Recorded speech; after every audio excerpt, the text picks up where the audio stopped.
রিসর্টের এই জায়গাটা ভেঙে হাতি ভেতরে ঢুকে পড়েছিল।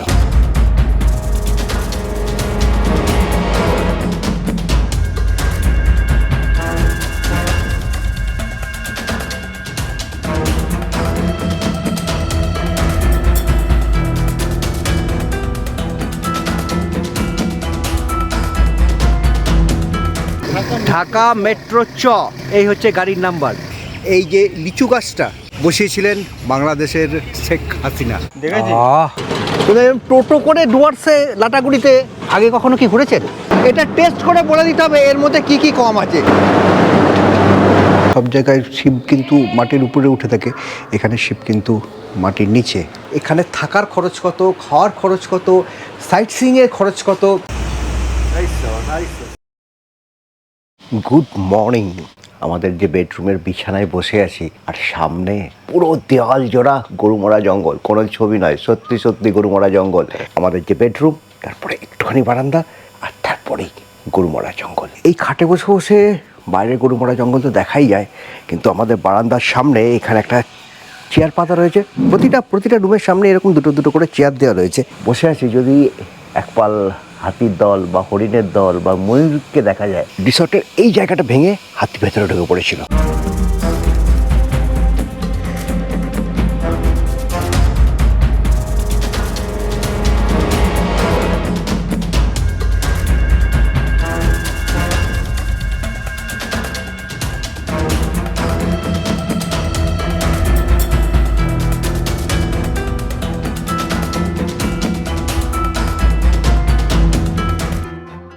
দুবার এখানে হাতি ঢুকে গেছে রিসর্টের ভেতরে, সেই ভিডিও আপনাদের তো দেখালাম।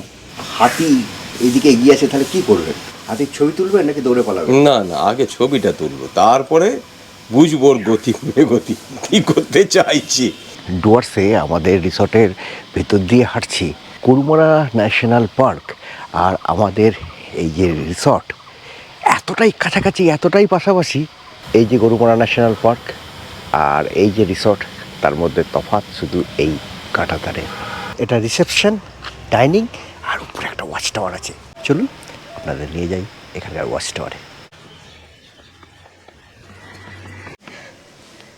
এখানে চেয়ার টেবিল আছে, দরকার হলে এখানে আপনারা চা খেতে পারেন। মানে এইখানে বসে বসে আপনারা গরুমারা জঙ্গলের সৌন্দর্য উপভোগ করতেই পারেন। হতেই পারে হাতি বেরিয়ে এলো, একটা গন্ডার বা একটা বাইসনের দল চলে এলো। হরিণ বা ময়ূর এখানে কিন্তু আছে, আমরা ময়ূরের ডাক শুনেছি। আমরা বলেছিলাম এখানে আমাদের ব্রেকফাস্টটা দিতে, কিন্তু উনি যেটা বললেন, আপনাদের হয়তো আমি অ্যারেঞ্জ করে দিতে পারি, কিন্তু সমস্ত গেস্টদের এখানে ব্রেকফাস্ট দেওয়া সম্ভব নয়। এটা কাউকে দিতে পারবো না, সেটা আপনাদেরও দিচ্ছি না।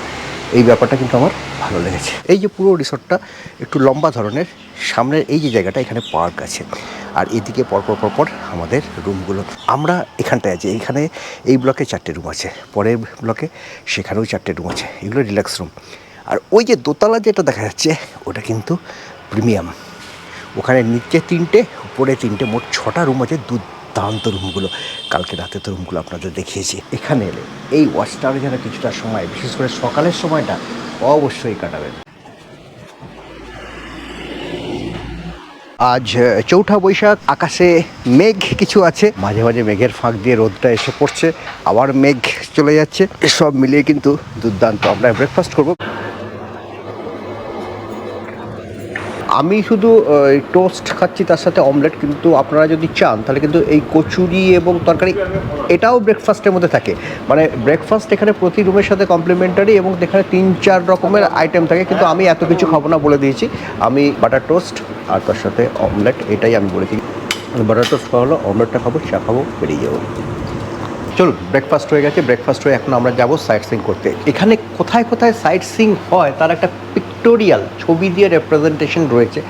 ডুয়ার্সের 7 পয়েন্ট সাইট সিইং সেটা তো আপনারা জানেনই, সামথিং, সুলতানে খোলা, সাকাম ফরেস্ট, রকি আইল্যান্ড, লারিগুলাস, এখানে হচ্ছে মূর্তি রিভার, ঝালাং, বিন্দু, দালগাঁও ভিউ পয়েন্ট। এই যে সাইট সিইংগুলো, এগুলোর সাথে তো আপনারা পরিচিত, আমিও আগের ভিডিওতে আপনাদের অনেকবার দেখিয়েছি। কিন্তু আজকে আপনাদের নিয়ে যাব একটা অন্য জায়গায়। ডুয়ার্সের চা বাগান আপনারা অনেক দেখেন, কিন্তু চা বাগানের চা পাতা থেকে চা কীভাবে তৈরি হয় সেই জিনিসটা দেখানোর জন্য আজকে আমরা নিয়ে যাব একটা টি ফ্যাক্টরিতে, পুরো চায়ের প্রসেসিংটা আপনাদের ঘুরিয়ে দেখাবো।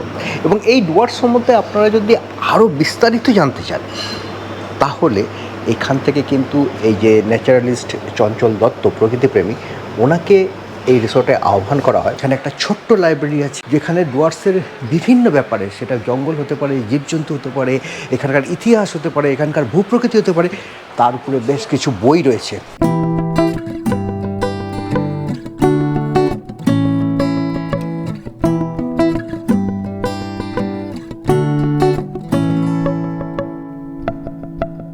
এখান থেকে আধ ঘন্টা মতো লাগবে, আমরা যাব ময়নাগুড়ির দিকে। এখন আমরা এসে পৌঁছেছি এই যে বাজার, তার নাম হচ্ছে ময়নাগুড়ি। এখানে রাস্তাটা দেখুন কি সুন্দর, মনে হচ্ছে যেন একটা গাছের টানেল করে দেওয়া রয়েছে।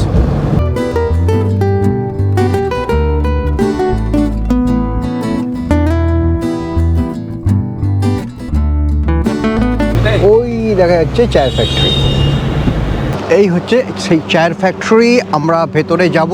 এই রিসোর্টের যিনি ওনার রাজাশিসদার সাথে এই ফ্যাক্টরির বিশেষ পরিচয়, তো তার ফলে আমাদের টি প্রসেসিংটা যে ঘুরিয়ে দেখাবার পারমিশনটা উনি করে দিয়েছেন।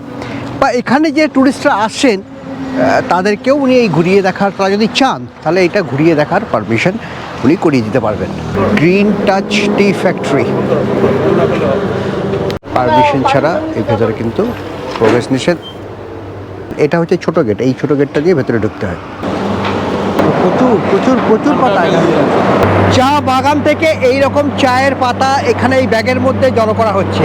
সেই চায়ের পাতাগুলোকে, পাতার ভেতরে জল আছে, সেই জলটা শুকোবার জন্য এই ব্যাগের মধ্যে করে এই ব্যাগগুলোকে, এই যে এখানে এরকম হুক আছে, হুক থেকে টাঙিয়ে দেওয়া হবে। এই পাতাগুলো ওই উপরটাই চলে যাবে, সেখানে গরম হাওয়া পাঠিয়ে পাতাগুলো শুকিয়ে যাবে। তারপরে সেটাকে রোলারের মধ্যে পেস্ট করা হয়, টুকরো টুকরো করা হয়, তারপরে সেটাকে শুকোনো হয়। এই দেখুন এখানে পাতাগুলোকে কুচি কুচি করে কেটে দেওয়া হচ্ছে। এখানে এই যে রোলারটা ঘুরছে, ভেতরে পাতাগুলো একদম পুরো পেস্ট করছে এবং সেগুলো টুকরো টুকরো টুকরো হয়ে নিচে পড়ছে। সেগুলোকে দেখুন এখান থেকে আস্তে আস্তে আস্তে আস্তে আস্তে ওই দিকে এটা যাবে। এই যে পাতাগুলো যখন ওখানে যাচ্ছে, বিভিন্ন রকমের বিভিন্ন সাইজের ছাঁকনির ভেতর দিয়ে ছাঁকতে ছাঁকতে যাচ্ছে। এই মুহূর্তে এই যে পাতাগুলো, সেটা কিন্তু যে কোনো গাছের পাতা চটকালে যেরকম একটা বুনো গন্ধ থাকে, এইগুলোর মধ্যে কিন্তু চায়ের গন্ধ নেই, সেই বুনো বুনো গন্ধ। এবং এই যে যাচ্ছে, এটা তো সবুজ পাতা, এটাকে বিভিন্ন যখন এরা প্রসেস করবে তখন আস্তে আস্তে এটা আস্তে আস্তে আস্তে, এই যে আমরা যে দেখি বাদামি রঙের চায়ের পাতা, সেই রঙটা আস্তে আস্তে আসবে এবং গন্ধটাও আসবে। ওখানে এই রোলার ঘুরছে, সেখান থেকে এই দিকে এসে এই যে চায়ের কালারটা, এখানে সে কালার তৈরি হচ্ছে, সেটা এখান থেকে ঘুরতে ঘুরতে ঘুরতে ঘুরতে ওই পাশ দিয়ে ড্রায়ারের মধ্যে বেরিয়ে যাচ্ছে। এই রুমে আমরা এখন যে দাঁড়িয়ে আছি, সবচেয়ে ভালো চা পাতা পাওয়ার জন্য এই রুমের টেম্পারেচার হচ্ছে 27 ডিগ্রি মেনটেন করতে হয়। এবং সেইটা মেনটেন করার জন্য এখানে এই যে এখান থেকে জল ছিটিয়ে ছিটিয়ে, এখন এই মুহূর্তে টেম্পারেচার 29 হয়ে গেছে, সেটাকে জল ছিটিয়ে 27-এ মেনটেন করা হচ্ছে। এই যে চায়ের পাতাগুলো আসছে, সেটা 120 ডিগ্রি টেম্পারেচার, 120 ডিগ্রি টেম্পারেচারে চায়ের পাতা কিন্তু পুরো এরকম প্রসেস হচ্ছে। প্রায় এটা হচ্ছে শেষ ধাপ, প্রায় শেষের কাছাকাছি। এটাকে বলা হয় ডায়ার ইউনিট। এই যে ইউনিটটা, এখান থেকে প্রতি ঘন্টায় 200 কিলো করে চা বেরোচ্ছে। আর ওপাশে আরেকটা ইউনিট আছে, যেটা আরও বড়, ওখান থেকে প্রতি ঘন্টায় 260 কেজি করে চা বেরিয়ে আসছে। এই দেখুন এই যে চা, এইটা হচ্ছে আপনার আমার চায়ের কাপে এসে এই চায়ের পাতাটা এসে পৌঁছায়। একেবারে ফাইনাল স্টেজ এটা। গুটি গাছ যেটা হয়, মানে গাছের বীজ দিয়ে যেটা হয়, সেটার লংজিভিটি 60 বছরও হতে পারে, 80 বছরও হতে পারে, 100 বছরও হতে পারে। আর যেটা কলম, সেটা একটু কমে আসে, ওর থেকে 10 বছর 20 বছর। গাছ অনেক দিন বাঁচে। আপনি একটা গাছকে যত্ন নিয়ে যদি 10 কিলো না পাতা পান বছরে বা মাসে, তাহলে আপনি রাখবেন না।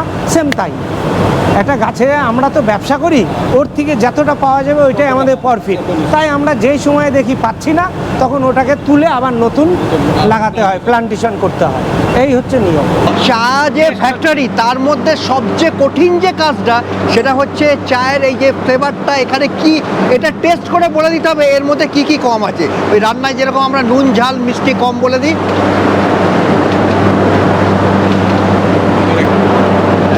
আমি কিছুই বুঝলাম না, কিন্তু এনারা বলে দেবেন যে এখানে জল একটু বাড়াতে হবে, আর একটু বেশি গরম করতে হবে, টেম্পারেচার কমাতে হবে, এই খেয়েটা সব বলে দেবে। এই যে এটা টেস্ট করলাম, মিষ্টি সেরকম নেই, কিন্তু আস্তে আস্তে একটু সময় পরে মুখের ভেতরে একটা কষা কষা ভাব, একটা সুপুরি খেলে যেরকম মুখটা যেন একটা কষা কষা হয়, সেরকম একটা ফিল কিছুক্ষণ পরে, মিনিট দুয়েক পর থেকে কিন্তু মুখের ভেতরে এটা হচ্ছে। আমাদের যেরকম বটি ছুরি এসবের ধার যখন কমে যায়, আমরা আবার সেটাকে ধার দিই, শান দিই, এই রোলার যেগুলো গাছের পাতাগুলোকে কাটছে তাদেরও ধার কমে যায়, সেইগুলোর আবার এখানে ধার দেওয়ার ব্যবস্থা। আর এখানে এই যে কাঠ দেখছেন, এই যে গরম হাওয়াটা তৈরি হচ্ছে, এই কাঠ পুড়িয়ে সেই গরম হাওয়া তৈরি হয়। এই যে চা পাতা আপনারা যদি বাজারে কিনতে যান, আমলবাড়ি AMAL আমলবাড়ি টি, গ্রিন টাচ ব্র্যান্ডের আন্ডারে আমলবাড়ি টি হিসেবে এটাকে আপনারা বাজারে পাবেন।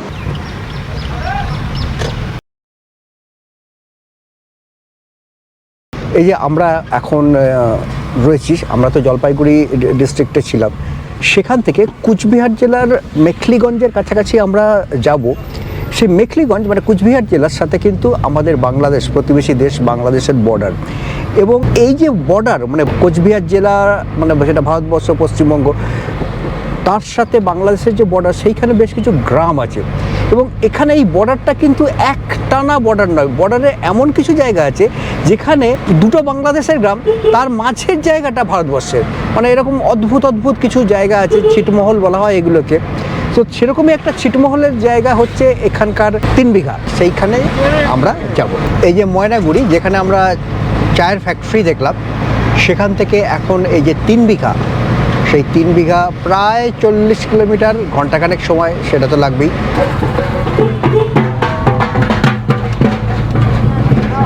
3 বিঘা করিডোর, এখান থেকে আর মাত্র 6 kilometre. Welcome to 3 bigha corridor. আমরা এখন এসে দাঁড়িয়ে রয়েছি 3 বিঘা করিডোর। এই 3 বিঘা করিডোর যে ব্যাপারটা, সেই ব্যাপারটা হচ্ছে এই দিকে, আমার যে ডান হাতের দিকে, এই দিকে হচ্ছে মূল বাংলাদেশ। এই যে জায়গাটা যেখানে আমরা এখন দাঁড়িয়েছি, এটা কিন্তু ভারতবর্ষ, কিন্তু বাংলাদেশের দুটো গ্রাম, দাহগ্রাম আর আঙ্গারপোতা, এই দুটো গ্রাম সেটা কিন্তু এ পাশটায়। তাহলে এই দুটো গ্রামের লোকজন মূল যে বাংলাদেশ, সেখানে যাতায়াত করবেন কী করে, বা মূল বাংলাদেশের লোক এইখানে গ্রামের মধ্যে তারা আসবেন কীভাবে? তো সেই জন্য ভারতবর্ষ মাঝের একটু সরু রাস্তা করে দিয়েছে, একটা 10 ফুটের রাস্তা। এই রাস্তাটা দিয়ে এই 2 গ্রাম বা বাংলাদেশের মূল বাসিন্দা যারা, তারা এই রাস্তা দিয়ে যাতায়াত করতে পারবে ওই দুটো গ্রাম থেকে মূল বাংলাদেশ থেকে ওই দুটো গ্রামে। তারা যখন এখান দিয়ে যাতায়াত করবেন, তারা কিন্তু এই রাস্তায় নামতে পারবে না, তাদের নামার কোনো রকম অনুমতি নেই। এবং ভারতের যে BSF মানে বর্ডার সিকিউরিটি ফোর্স আছে, তারা কিন্তু এই গাড়িগুলোতে কি যাচ্ছে না যাচ্ছে, বর্ডারে যে চেকটা হয়, তারা কিন্তু এই চেকটা করতে পারবে না। এখানে এইদিকে যেহেতু BSF-এর কোয়ার্টার রয়েছে এ পাশটায়, আমার সামনের দিকটা, এটা তো ছবিতে আমি দেখাতে পারবো না, কিন্তু এ পাশের এই জায়গাগুলো, সেই জায়গাগুলো যতটুকু ক্যামেরা করা সম্ভব সেটা আপনাদের দেখাচ্ছি। এই যে এনারা যেটা আসছেন, এনারা কিন্তু বাংলাদেশের সিকিউরিটি ফোর্স, ওই দিকে হচ্ছে বাংলাদেশ। এই দেখুন, এই মাঝে মাঝে এই যে ফ্ল্যাগ উঠছে, এই যে ফ্ল্যাগগুলো উঠছে, এপাশে একটা ফ্ল্যাগ উঠছে, এই যে ফ্ল্যাগের এপাশগুলো সেটা হচ্ছে ভারতবর্ষের, ফ্ল্যাগের ওপারগুলো হচ্ছে বাংলাদেশ। বাংলাদেশের দুটো গ্রাম আছে, দাহগ্রাম আর আঙ্গারপোতা। ওই যে দুটো গ্রামের লোক, তারা এই দিকে হচ্ছে মূল বাংলাদেশ যাওয়ার জন্য এই যে রাস্তাটুকুনি, এই যে সামনের যে রাস্তাটা, ওই যে টোটো আসছে ওখান থেকে দেখতে পাচ্ছেন, ওই রাস্তাটা ব্যবহার করে এই মূল বাংলাদেশে যাতায়াত করে। মূল বাংলাদেশের যে প্রথম যে গ্রাম, সেটা হচ্ছে পট্টগ্রাম। এই যে টোটো যাচ্ছে, মোটর সাইকেল যাচ্ছে, এই যেগুলো যাচ্ছে, এগুলো কিন্তু বাংলাদেশের মধ্যে যাতায়াত করছে। এই রাস্তাটুকুনি ব্যবহার করার অনুমতি ভারত সরকার বাংলাদেশের লোকেদের দিয়েছে। এই যে করিডোরটা, এই করিডোরটাকেই বলা হয় 3 বিঘা করিডোর।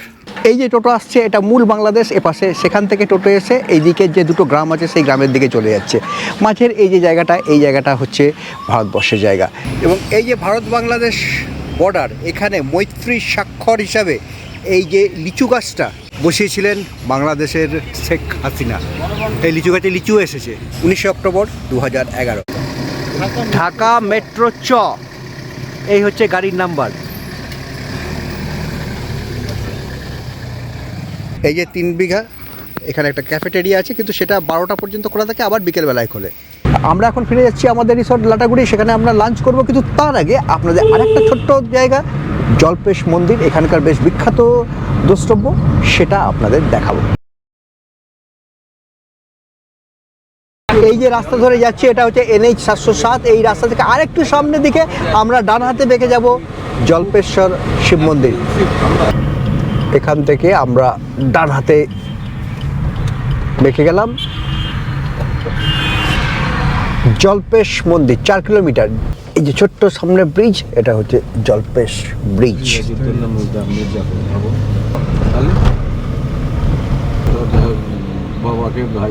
এই হচ্ছে জল্পেশ মন্দিরের গেট, শৈব তীর্থ জল্পেশ্বর ধাম। শৈব তীর্থ জল্পেশ্বর ধাম, এটা কিন্তু মেন গেট নয়, মেন গেট হচ্ছে সামনে, ওই যে দেখা যাচ্ছে ওইদিকে হচ্ছে মেইন গেট।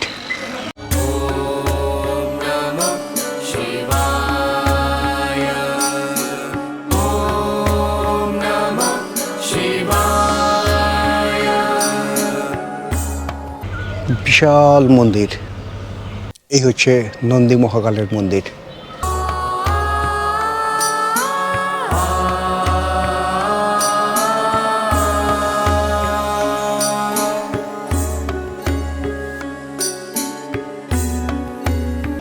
সত্যম শিবম সুন্দরম।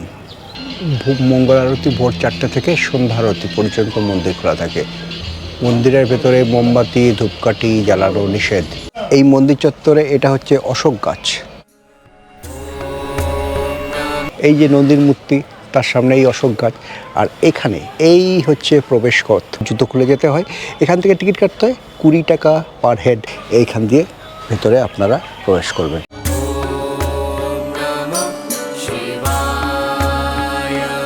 এই হচ্ছে জল্পেশ শিব মন্দির। সব জায়গায় শিব কিন্তু মাটির উপরে উঠে থাকে, এখানে শিব কিন্তু মাটির নিচে।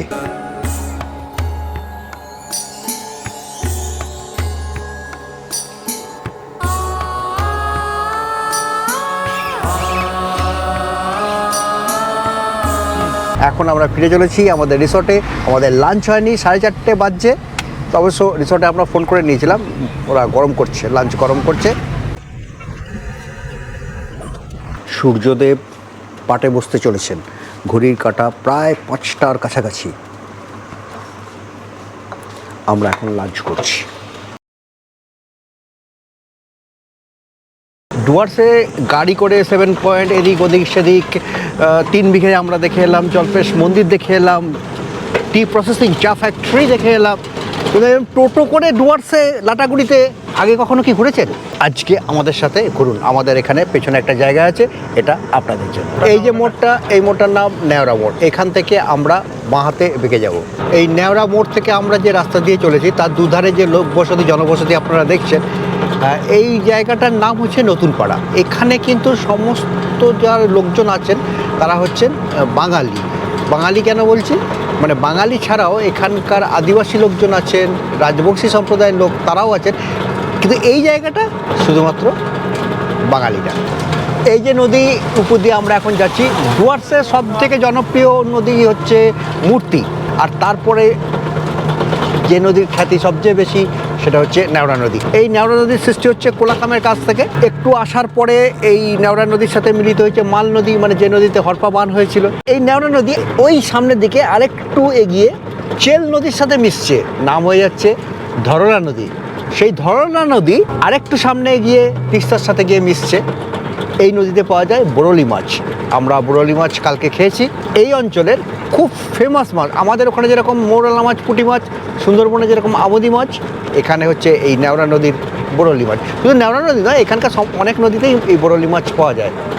বাঙালিপাড়া, তারপরে রাজবংশী, তারপরে হচ্ছে এই যে বাড়ি ঘরগুলো, এগুলো হচ্ছে আদিবাসীদের, আদিবাসী পাড়া। এই হচ্ছে ঢেঁকি শাক, আমরা যে খাই, এই হচ্ছে ঢেঁকি শাক। গাছটা দেখছেন বড় বড় পাতা, হ্যাঁ। এই গাছটা, এই যে সবুজ রঙের পাতাটা দেখছেন, পাতাটা আমি এই যে ছিঁড়ে নিলাম, এটা ডোলে আমি দেখিয়ে দিচ্ছি পাতাটা কি কালার হয়। এই দেখুন পুরো রক্ত, ঠিক আছে। এই কালারটা কারণ এই গাছে আয়রনের ভাগ বেশি আছে, যার জন্য এই কালারটা আসে। আপনার এটার গাছের নাম হলো সেগুন গাছ। আমরা তারপরে আর একটা ছোট্ট ব্রিজের উপরে এসে গেছি। আর তার আগে থেকে এই যে চা বাগান দেখা যাচ্ছে, এইগুলো হচ্ছে টাটা টি গার্ডেন।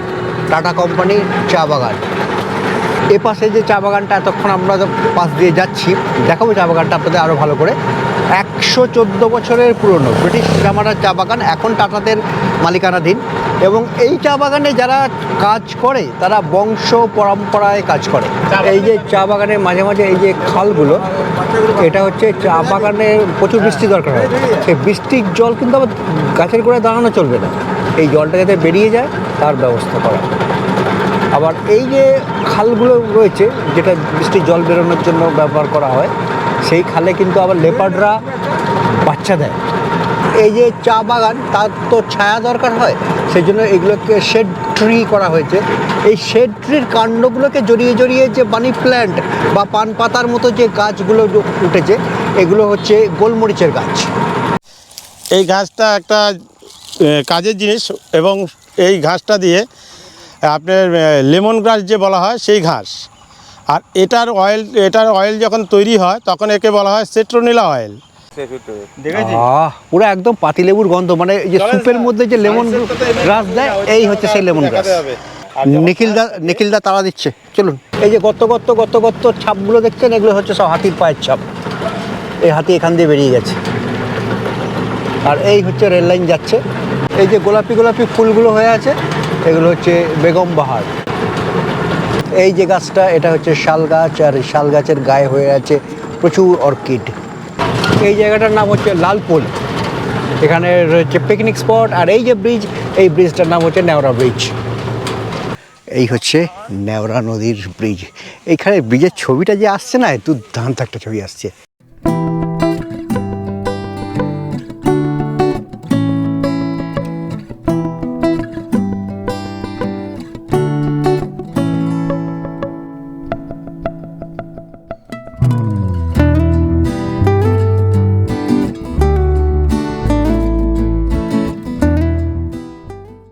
সূর্যের আলো শেষ হয়ে গেছে, তারার আলো জ্বলে গেছে, কোনো রকম আলো আর নেই। কিন্তু এই নেওড়া ব্রিজের কাছে আজকে সন্ধ্যাবেলাটা যেটা কাটালাম, আমরা সূর্যাস্ত দেখতে পাইনি কারণ আমাদের দেরি হয়ে গেছিলো, কিন্তু এই নেওড়া ব্রিজের কাছে এই যে সন্ধ্যাটা আজকে আমরা কাটালাম, বিকেলটা, অসাধারণ একটা অভিজ্ঞতা। মানে ডুয়ার্সে আমি আগে অনেকবার এসেছি, এটা আমার পঞ্চমবার, কিন্তু এরকম ভালো লাগা আজ পর্যন্ত লাগেনি।